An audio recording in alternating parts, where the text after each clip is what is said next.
Si je vous posais une question comme ça, a priori, vous allez penser que c'est une question qui n'a rien de religieux. Mais si, une question qui est religieuse. Parce que le bon Dieu a fait la création, donc il n'est pas étranger à la création.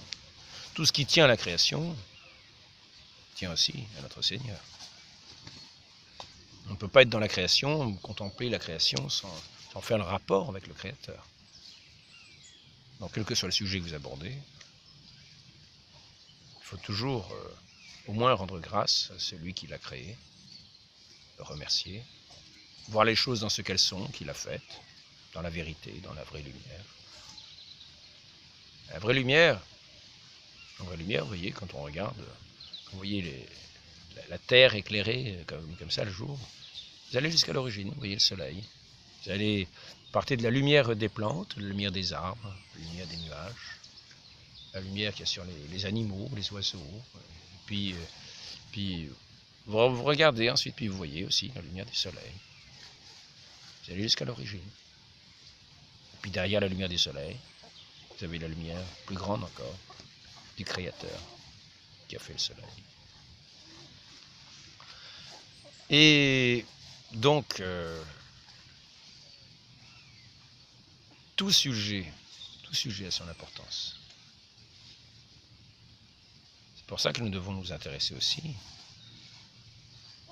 à la façon dont nous sommes régis socialement.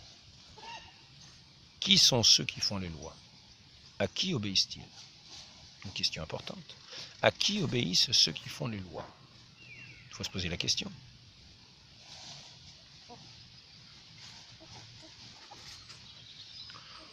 Donc, je voudrais en parler en particulier de deux manières de gouverner, puisque c'est la question, puisque c'est ce que m'a dit un jour, après ma conversion, le premier prêtre qui a été mon père spirituel, on peut dire, c'était un Belge, et j'allais le voir de temps en temps. Comme c'était lui qui m'avait dit qu'il fallait un père spirituel, je l'avais pris aussitôt comme père spirituel. C'était pas compliqué. Même s'il fallait aller en Belgique de temps en temps. Et alors, eh bien, il m'avait dit, la démocratie, c'est quand même le moins mauvais régime. La République ou la démocratie, c'est quand même le moins mauvais régime. C'est pas la perfection, mais c'est le moins mauvais régime. Et bien aujourd'hui, réflexion faite, je voudrais vous dire que je ne crois pas que ce soit vrai. Et je vais vous l'expliquer, enfin vous le dire, tout simplement. De la manière la plus simple.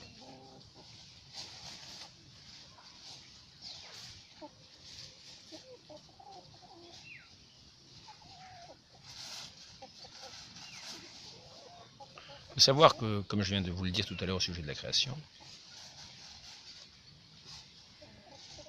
elle est l'œuvre de Dieu. C'est lui qui nous donne l'être, le souffle, tout ce que nous avons. Nous pouvons lui rendre grâce de tout ce que nous sommes, de tout ce que nous avons. Et surtout de la grâce de pouvoir participer à sa vie divine, dans les sacrements qu'il nous a donnés, la vie qu'il nous a donnée sur la croix, pour nous racheter du péché originel qui nous avait détournés de Dieu, et donner la mort à notre âme,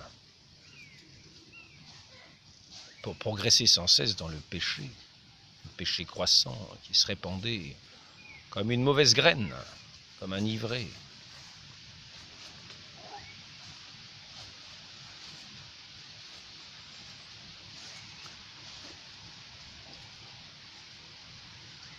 Donc, il faut savoir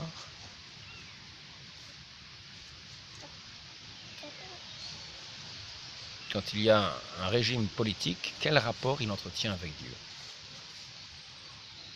Quel rapport entretient-il avec Dieu? Et pourquoi? On peut se poser la question. Déjà savoir si c'est un régime d'opposition. Parce que notre Dieu est un Dieu bon. Notre Dieu est le Dieu de bonté. Lui seul est bon. Lui seul est la vie. Lui seul nous donne la vie.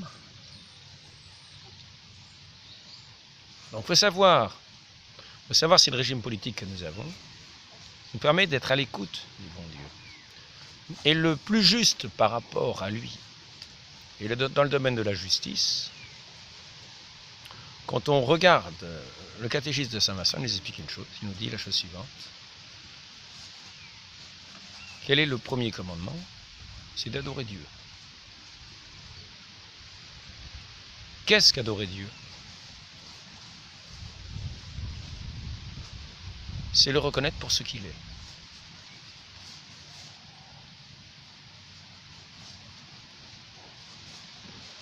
Alors, quand on reconnaît ce que Dieu est, quand on reconnaît qui il est, c'est-à-dire le créateur de toutes choses, que nous nous recevons entièrement de lui, quand nous voyons, il nous faut le reconnaître, lui rendre grâce. C'est une justice première. Nous devons reconnaître qui il est, c'est-à-dire, par rapport à nous aussi, ce que nous lui devons. Et nous lui devons tout, sauf le péché. Donc maintenant, reportons ça du point de vue politique. Saint Paul nous dit la chose suivante. Tout pouvoir vient de Dieu. Vous voyez, par exemple, je peux lever ma main, ça vient de Dieu. Je peux souffler. C'est le bon Dieu qui me donne de pouvoir souffler. Le Christ nous dit, sans moi, vous ne pouvez rien faire. Et je peux voir l'arbre qui est devant moi. Par la grâce de Dieu, je peux voir l'arbre qui est devant moi. Je peux me lever, m'en aller, et lui dire au revoir. Si je le fais, ce sera par la grâce de Dieu. Dans tout ce que je fais, dans tout ce que je peux faire, tout ce que j'ai le pouvoir de faire, je le tiens du bon Dieu. Maintenant, tout ce qu'un homme politique peut faire, d'un point de vue physique, il le tient du bon Dieu.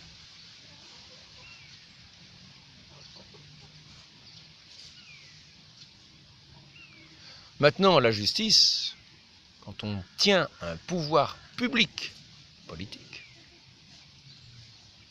c'est de reconnaître publiquement que notre pouvoir, on le tient de Dieu. Et ça, c'est la justice. Reconnaître de qui on tient le pouvoir public et le reconnaître par conséquent publiquement, devant tous. Je tiens mon pouvoir de Dieu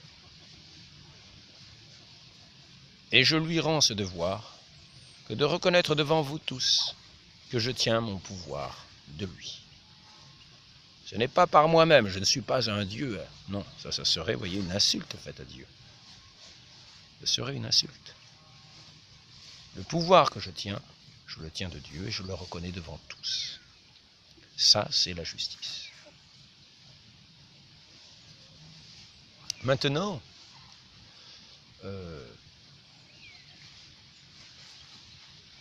quand on reconnaît devant tout le monde qu'on tient son pouvoir de Dieu, on le fait d'une certaine manière.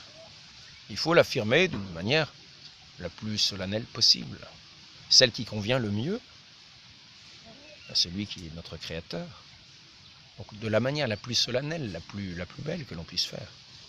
Voyez. Donc on fera une cérémonie pour reconnaître, quand on reçoit ce pouvoir, qu'on le tient de la main de Dieu, avec action de grâce, publiquement, devant un concours de peuple qui viendra voir celui qui va le diriger, et qui avec lui reconnaîtra que son pouvoir vient effectivement de Dieu. C'est la justice que nous devons à Dieu. C'est la première partie. Première partie, vous voyez. Dans la démocratie, je ne sais pas si vous avez déjà vu, on reconnaissait publiquement que le pouvoir venait de Dieu. C'est possible. Dans certains pays, c'est possible. En tout cas, pas en France. En France, il est interdit pratiquement de parler du bon Dieu publiquement. On dit que c'est la sphère privée. le bon Dieu qui fait toutes choses, alors il ne faut surtout pas qu'il se mêle de politique. Voyez, donc on fait une immense injure à lui. Au lieu de dire que tout vient de lui, on dit qu'on fait tout sans lui. C'est une offense terrible, quels que soient les niveaux. Ensuite, les répercussions seront aussi immenses d'un point de vue psychologique, du point de vue de la foi. Parce que ça nous amène à l'approbation de la négation de la reconnaissance de Dieu en toute chose. C'est une insulte, ça ferait une société qui est une insulte permanente à Dieu. Une société apostate. Alors maintenant, j'en reviens au régime politique. Maintenant que nous avons reconnu que le pouvoir vient de Dieu, dans des cérémonies, un culte public, magnifique, le plus beau possible.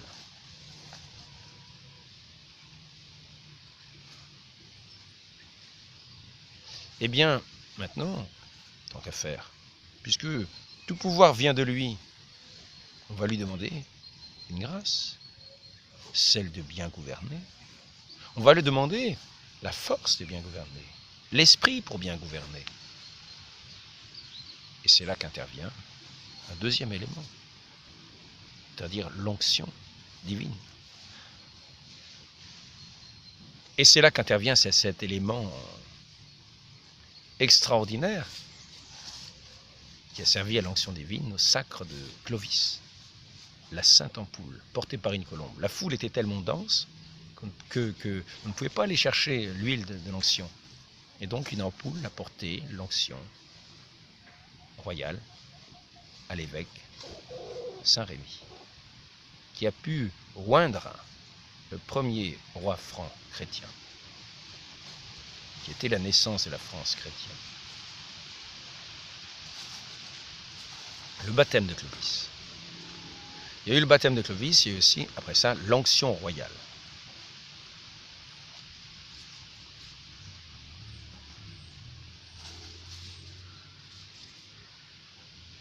Donc maintenant, si vous me demandez quel est le meilleur régime politique ou le moins mauvais, moi je ne dirais pas le moins mauvais. Je ne me permettrai pas de dire le moins mauvais régime politique. Non, je dirais le régime légitime. L'unique régime légitime, c'est ce régime où l'on reconnaît notre Dieu pour ce qu'il est, c'est-à-dire celui par qui on reçoit le pouvoir. Et on lui demande la grâce, l'onction, pour bien gouverner, de façon à agir saintement pour le peuple, avec le peuple. Le roi est la tête. Le roi est la tête.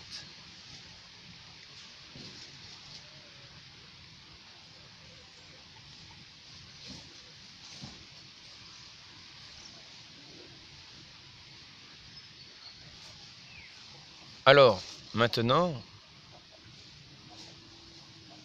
on peut donc dire non seulement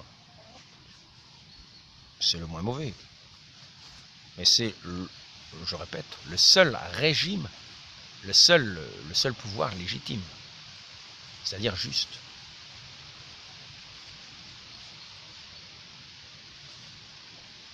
Conforme à la fois au droit naturel,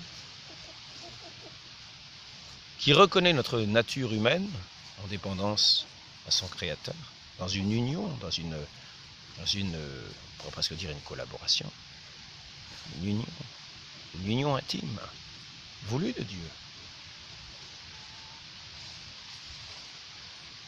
Car le bon Dieu n'a pas voulu que nous soyons seuls. Il nous a créés pour être ensemble, en société.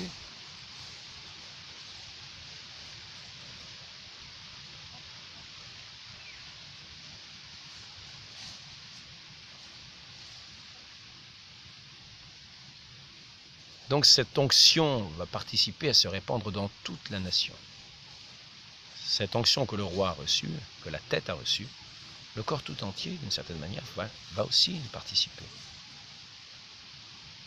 Puisqu'il la reçoit pour son peuple, pour le bien de son peuple. De l'homme tout entier, homme corporel, homme spirituel. C'est-à-dire que le roi va favoriser tout ce qui favorise la vie entière de la personne humaine dans sa totalité. Spirituelle, matérielle. Cherchez en premier le royaume de Dieu et sa justice. Le reste viendra ensuite. Donc c'est d'abord spirituel. C'est un règne de justice. Après ça, il peut y avoir des rois qui ne sont pas à la hauteur, qui, quand ils vont au sacre, pensent à leur propre personne avant de penser à l'honneur de Dieu. Pensent à leur pouvoir. Ça peut arriver. Néanmoins, le roi sacré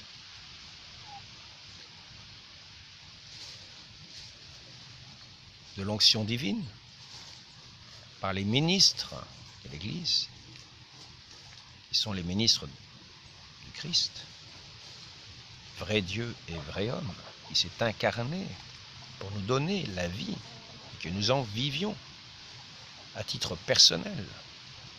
Et aussi, si nous nous organisons, quand il nous envoie porter l'évangile à toute créature, c'est aussi pour vivre de façon chrétienne, pour que toute créature vive de façon chrétienne, donc organisée de manière chrétienne, pour que nous portions un fruit de noblesse, de beauté, qui corresponde à sa création, qui corresponde à son esprit, qui soit dans son union.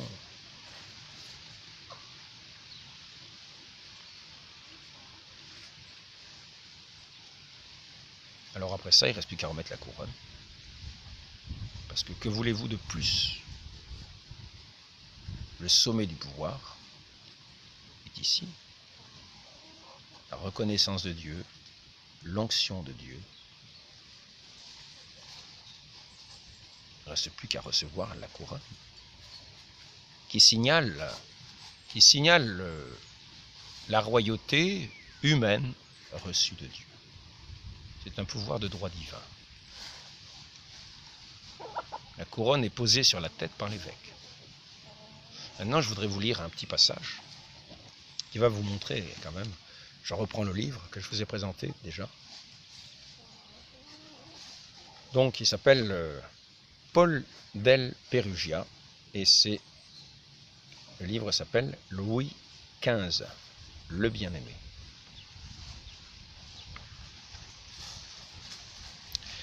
Il s'agit ici du sacre de Louis XV. Il était enfant, je crois bien qu'il devait avoir 12 ans.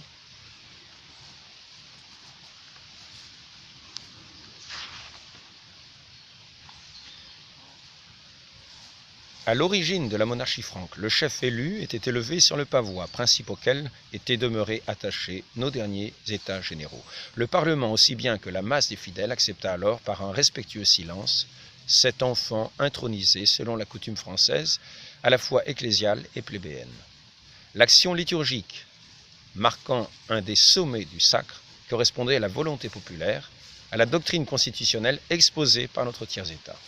L'archevêque de Rennes présenta le texte du serment du haut royaume. Louis XV le prononça en latin.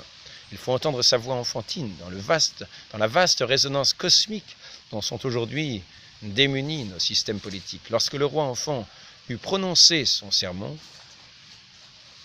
eut lieu en effet devant lui la bénédiction des emblèmes royaux, la couronne de Charlemagne, le sceptre, la main de justice, les éperons et l'épée que l'archevêque bénit, mais la lame rentrée dans la gaine. La Révolution anéantit les marques de la tyrannie. Seule fut sauvée du pillage la couronne de Louis XV, qui figure de nos jours dans une vitrine du Louvre. Les prières de l'archevêque furent entendues par Louis XV, debout, tête nue. Cette chemise de satin que Mathieu Maret nomme l'habit de novice. Le cardinal invoqua Dieu, auteur du monde, fondateur du genre humain, gouverneur de toute autorité, implorant « Visitez notre roi comme vous avez visité Moïse dans le buisson ardent. Répandez sur lui la bénédiction des étoiles et la rosée de votre sagesse, que reçurent du ciel, par votre grâce, le roi David au psaltérion et son fils Salomon. » Les belles prières reliant le royaume de France au gouvernement des étoiles, menées par Dieu à son épanouissement final, se trouvaient soulignées par les voix de la chapelle de Versailles, la musique emplissait le vaisseau aux verrières multicolores préparées aux onctions du sacre.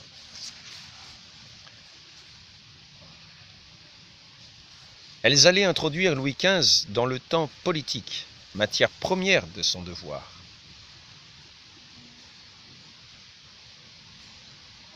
Saint Matthieu rapporte le rappel sévère du Christ aux hommes d'action.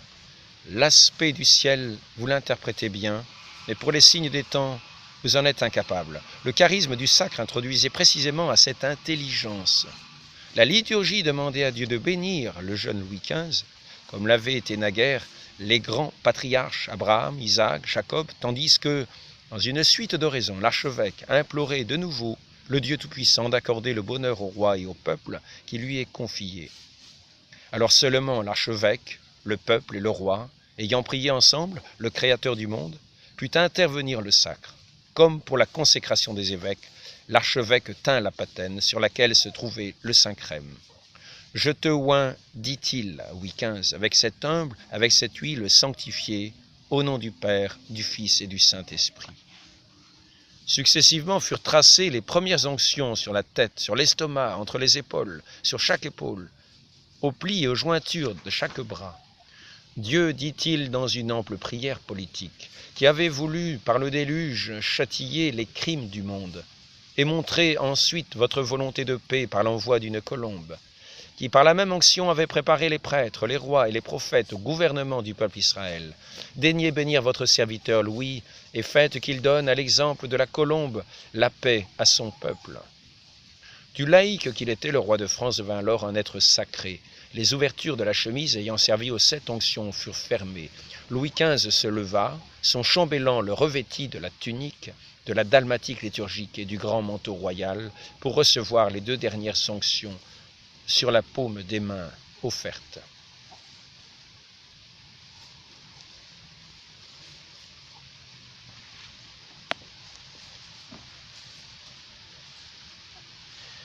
Il est sûr que, suivant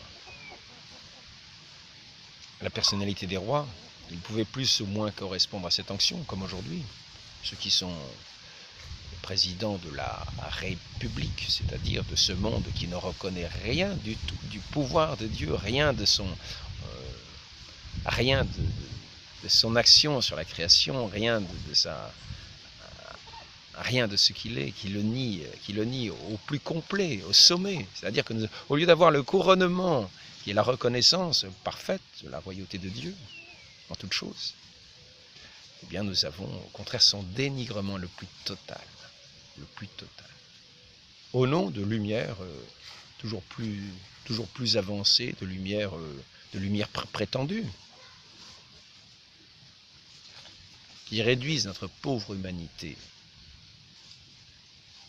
à une dissension permanente, car l'onction venant à manquer qui unit le peuple à son roi, qui unit les sujets entre eux dans un même esprit, dans une même communion.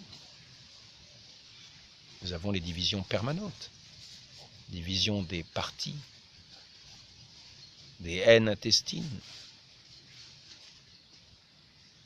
La République, je le répète,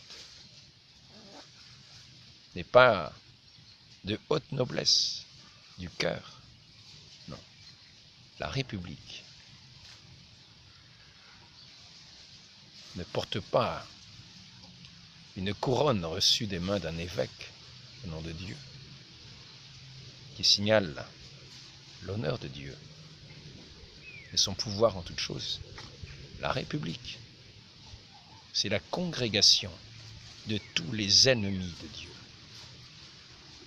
Imaginez le bien que cette congrégation-là fait à son peuple, qui malheureusement y participe et est amené à y participer.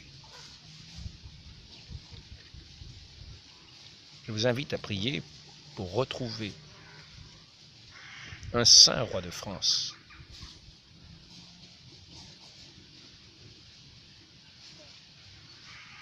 à retrouver la noblesse de cœur, la vie de nos âmes que nous avons perdues en adhérant à ce mensonge abominable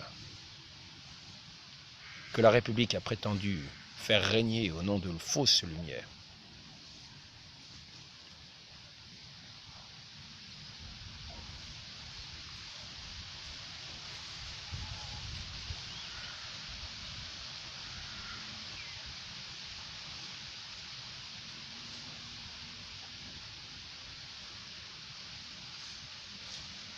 Seigneur Dieu, notre Père,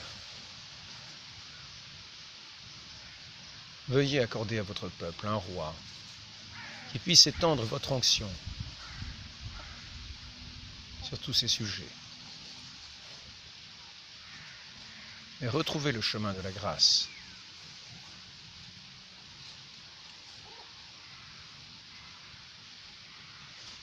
Votre vraie lumière, ainsi soit-il.